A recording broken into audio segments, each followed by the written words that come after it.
dies, we're left with the emptiness of what could have been. Especially if you're our age, getting closer to 60 every day. And our parents are dying now because they're in their late 80s, 90s, some almost 100. And maybe there's some unresolved issues there and you haven't taken the time to fix it. When's now a good time? I mean, you're running out of time. Probably a good idea. You don't want to get to the funeral and woulda, coulda, shoulda, and live in an ideal world that never took place. All right, so let me get to the next one. One of the biggest things that we go through is maybe they don't know Christ. Okay, so hell's real, heaven's real. Okay, we got that. What happens when we've been trying to get someone to believe in Christ and they don't?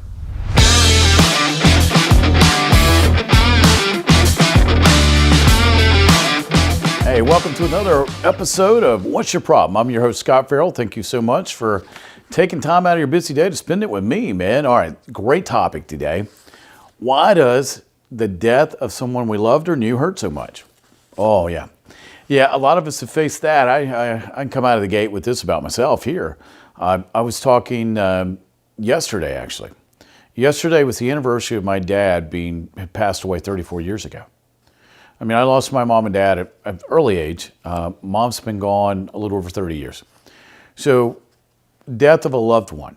So, why does it hurt so much? Why does it hurt that maybe we just knew somebody that worked with us? Why is it so painful? So, I made a list of why it does. Chances are, if you've lived long enough, or if you lived as long as I have, you've seen several people die or lost several people you loved or worked with. I know as a child, I remember going to lots and lots and lots of funerals. Why? Well, my grandpa had 11 brothers and sisters. I think it was 11. I think he was number 12.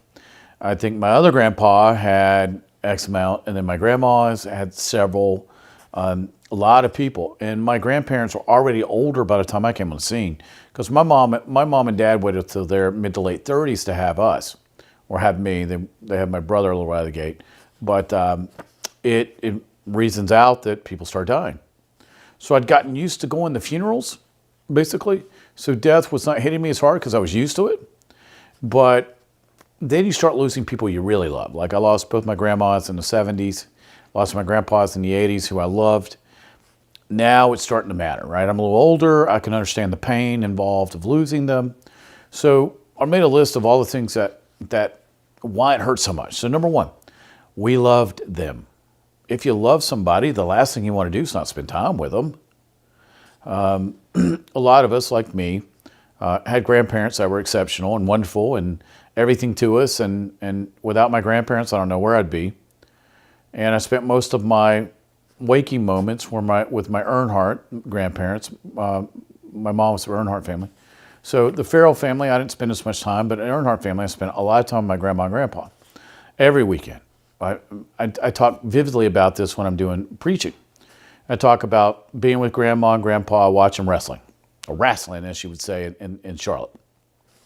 And we'd eat grapefruit, and we'd eat the Hershey syrup where you pop the top off the can, because they didn't have Pop Tops then. And we would have Coke, and we did this on Saturday nights and watch Lawrence Welk and the same thing, and have grapefruit. And then my grandma and I would knit together. Okay, my grandma has drugged me through every fabric store in the western half of North Carolina. And I knew how to knit, I knew how to sew, I knew how to crochet, I knew how to do all these things. I was my grandma's assistant. So don't you think it would hurt when she left, and she left the planet? Of course. Maybe you're going through a tough time right now with somebody you loved has left us. Yeah, it hurts. Why? Because you loved them, you liked being with them, you liked talking to them, spending time with them. Chances are you're going through photos of all the spectacular times you had with them. I have a couple photos, not a lot from my childhood, and there was this basket that me and my cousins, Darla, Lisa, Susie, Michael, and Philip, and we'd all get in the basket. I think Philip was too old, but Philip would be on the outside. And then we'd get in there together and take a photo at Christmas. And who do you think was taking the photos? It was Grandma. So now that I have that photo, I can think about my grandma. So of course it's going to hurt. Of course it's going to be gut-wrenchingly painful. But it doesn't have to be. All right, so let me keep going and you'll understand what I'm talking about. We hurt too because we have unfulfilled dreams. What didn't happen? we were going to do this together. I hear this from a lot of times from couples that are retiring. We're going to do X when we get to this. So they've both been working their whole careers. When they get to be 65, they're going to retire, travel the world. At 63, one of them gets sick. By 65, they're dead. So you're at the funeral, and you can see this on people when you go to a funeral. They're sitting there and they're just staring off into space. They've just lost the person who they love the most on this planet. And now that dream they had together can't be fulfilled. Now, or flip this. You've got a child and a parent, and they've been talking about doing stuff together. When we're going to. The problem is, a lot of times we forget that tomorrow's not guaranteed. So we live like we've got a guarantee on tomorrow, but we don't. So how did we delude ourselves into this? I'll wait till. I'm not going to hear when I make. If we'll stop doing that, we'll stop having the unfulfilled dreams. Also, the unfulfilled dream could be a child, so brother, sister, mom, dad, aunt, uncle, somebody's estranged from the other. And they've not taken the time to patch that up. And then all of a sudden one of them dies. And then you go through, this is what you go through, especially if it's parent to child. You go through what if, what could have been, what we wanted to do. And what we'll do is we'll try to go back and rewrite history, even though it's awful. We'll rewrite it in almost a poetic novel type situation to where everything was prepared, everything was lovely, and we can't figure out why they had to leave us. Now, what was the truth? Okay, chances are you probably disliked each other for a reason. You didn't hang out for a reason. But when it's the parent, you hold out hope that one day you guys will patch this up. And I've sat with many people being a pastor, and they'll go over what could have been, what should have been, what they wanted, what the ideal situation was, what the scenario was they wanted to see play out, and it didn't. And you're left with this guck, this I never got to say, I never got to get it out. We never got to iron it out. We never got to say, I'm sorry. We never got to do any of these things. So it's all unfinished business that's spread out over decades. Yeah, I run into this a lot at funeral homes because I'm being a pastor.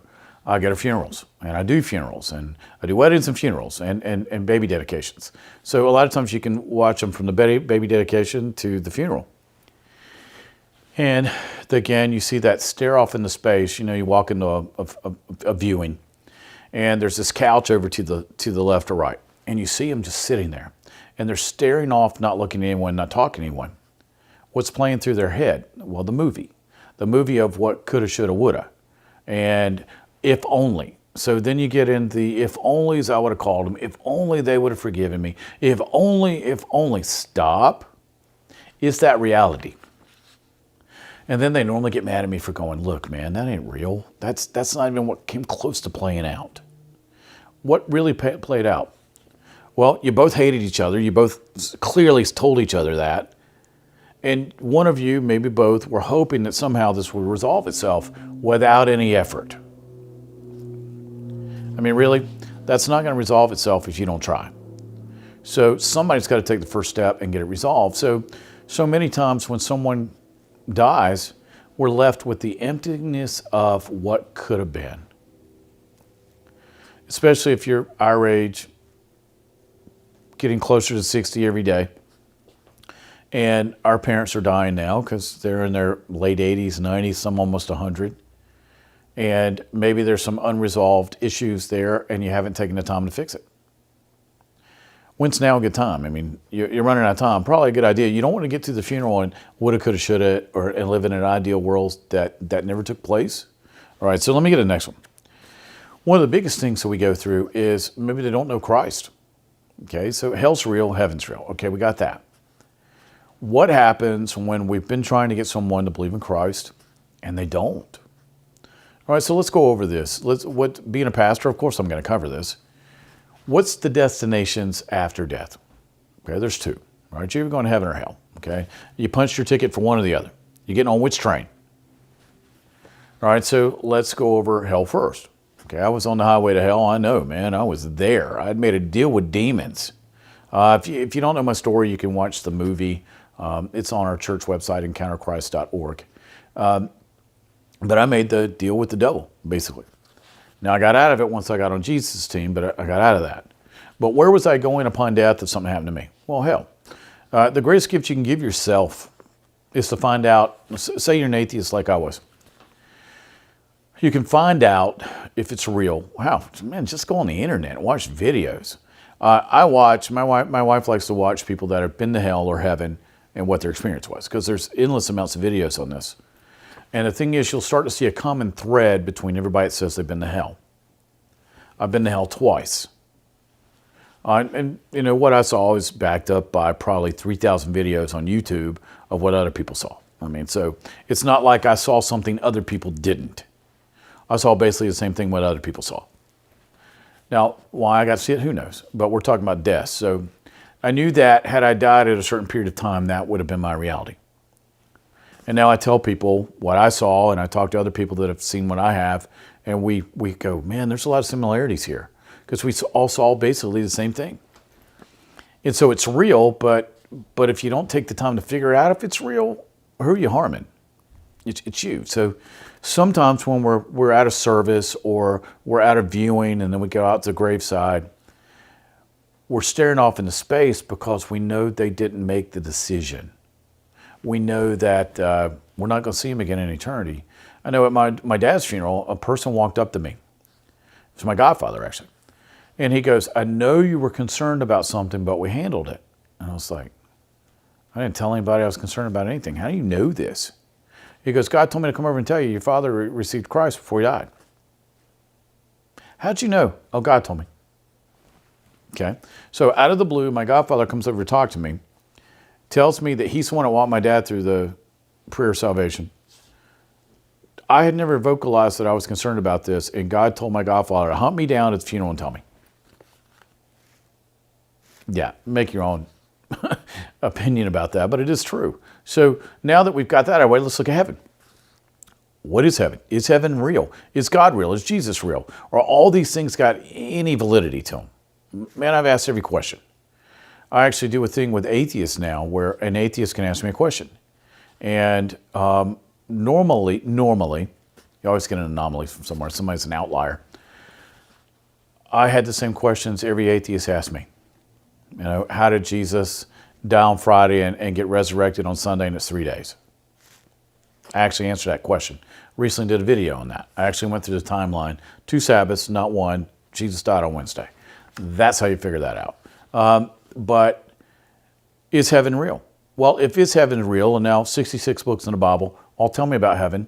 So if heaven's as wonderful as everybody says it is, how do I figure that out? Well, I go back on YouTube or somewhere, and I watch the videos of people that say they've been to heaven. And what you'll see is, you'll see a lot of similarities in these videos, just like the people who've been to hell. And so I've watched, good grief, I've probably watched 300 or 400 videos on people that say they've been to heaven and hell. And there's definitely lots and lots of similarities of what everybody saw and smelt, experienced, and especially with heaven. The colors are so vivid, the smells, the sounds, and the overall lack of tension. For the first time in my life, I felt relaxed. I felt there was no angst. Well, because there's no Lucifer. So you're not going to feel that. And then they start to see relatives they've seen, or people they love, or whatever family member it is that knew who they were. So you always have to sit at the funeral. You're sitting there, you're throwing this back and forth, and you're sitting there. Where are they? Will I see them again? Are they in hell? Are they being tortured? Is their soul at rest? Or is their spirit in hell? Or whatever. Mm-hmm. All viable things to sit and talk about and all to think about. And now, here's my question I ask everybody. Can you do anything about it now? Can you buy indulgences for people that have passed on? Well, no. I think Martin Luther handled that case right there, right? A few years back, just a few, Martin Luther had that one. So since we can't do anything about that, what do we do? How do we resolve this? Well, that one issue, you're not going to resolve if you walk around going, I wish they'd have made the decision, because there's nothing you can do about that now, because they made their decision. They've chose their destination. They punched their ticket, and they went through their heaven or hell. There's nothing you can do about it now. But what can you do about other people? Oh, good question. Now, you may have other relatives, friends, people you don't know that may be sick. I know when I got healed, if you don't know, I had a terminal illness. I got healed.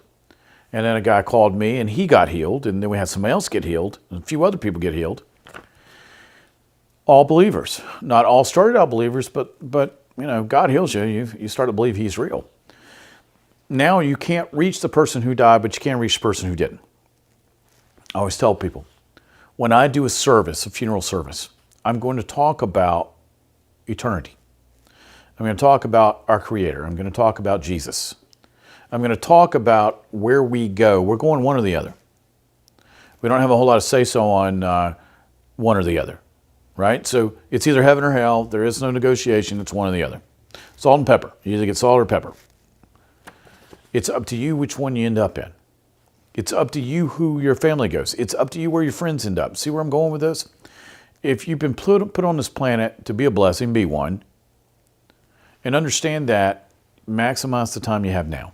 Because once you go on to either place, you're not maximizing anything. Now, if it's heaven, it's eternal bliss with God, with our Savior. Hallelujah. If it's the pit of hell, it's torture. Not a fun day. It's going to be really warm with lots of pain. And lots of regret because you're not going to lose your memories. You're taking everything from here to there. Or in heaven, you don't need them. I mean, you're with Jesus, man. You don't need anything. Jesus don't need an add-on. Jesus is all good. He's got this. All right, so if you've lost someone, if you are in the process of losing one, a lot to think about. I mean, since I've had to go through it so many times with so many family members, including my own mom and dad, I know how that situation feels. I will never know how you feel. One of the worst, little tidbit here. Don't ever tell people you know how they feel. You don't. You're not them. You know what it feels like to be in a similar situation, but you don't know how they feel. Only God does. How? Well, he understands what they feel and what they see and what, you don't. And nobody, and stop that they're in a better place. Stop, they look so great. I remember somebody telling me she's never looked better. My mom's dead. I mean, that's debatable. Okay, if you say they've never looked better and you've known her all of her life, I beg to differ on that one. I love you. Hug, kiss, walk. Keep going. All right, so I hope this has helped. I hope this has settled some things for you. Don't live in regret. Don't live in woulda, coulda, shoulda. Don't live in what could have been, what if only. Lucifer wants you to live in that so he can torture you with it. It doesn't do any good. Again, get out of the rear view, look through the windshield, stop living in the past, move forward. You have to move forward as a person. You've got to maximize the rest of your life, and you got to do what it takes to do that.